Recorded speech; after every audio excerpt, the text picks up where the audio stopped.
PM Modi RSS sports પર કાર્ટૂનિસ્ટની અરજીમાં supreme કોર્ટે વાણી સ્વાતંત્ર્યનો દુરુપયોગનો ઠપકો આપ્યો, સામગ્રીને વાંધાજનક ગણાવી.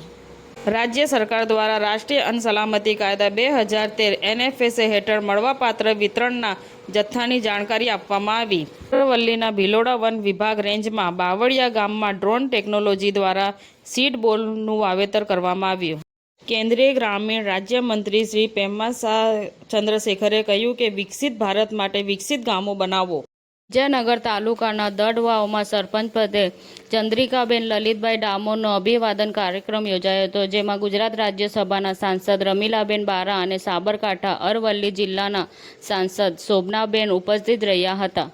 અમદાવાદ મ્યુનિસિપલ કોર્પોરેશન સંચાલિત એલજી જનરલ હોસ્પિટલમાં 3 વર્ષના બાળકમાં જવલ્લે જોવા મળતા રોગોનું નિદાન થયું. નિસંતાનના સારવારના ક્ષેત્રમાં કાર્યરત ઇન્દિરા આઈવીએફ હોસ્પિટલ લિમિટેડ ગુજરાતમાં પોતાની હાજરીને વધુ મજબૂત બનાવતી વખતે પાલનપુર ખાતે નવી ફર્ટિલિટી ક્લિનિકનું ઉદ્ઘાટન કરવામાં આવ્યું. ઇન્ડોનેશિયાના તનિમ્બર ટાપુ વિસ્તારમાં 6.7ની તીવ્રતાનો ભૂકંપ આવ્યો. અમેરિકન રાષ્ટ્રપ્રમુખ ડોનાલ્ડ ટ્રમ્પે કહ્યું હતું કે પેટ્રિયટ સિસ્ટમ યુક્રેન મોકલવામાં આવશે. અરવલ્લીના ગાયવાછરડા ગામના મહિલા ખેડૂતે રાસાયણિક ખેતીને તિલાંજલિ આપી પરોપકારી ગણાતી પ્રાકૃતિક ખેતીની રાહ પકડી. ખેડૂત ગીતાબેન અશારી ભીંડા, ચોળી, ગવાર જેવી શાકભાજીને ખેતીમાં 1000 રૂપિયાની આવક મેળવી રહ્યા છે.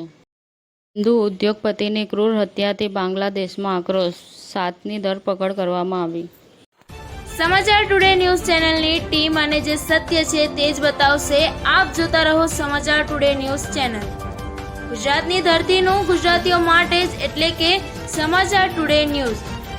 અમારી સમાચાર ટુડે ન્યૂઝ ચેનલને લાઈક કરો, શેર કરો અને સબસ્ક્રાઇબ કરો અને જોડાયા રહો સમાચાર ટુડે ન્યૂઝ ચેનલ સાથે.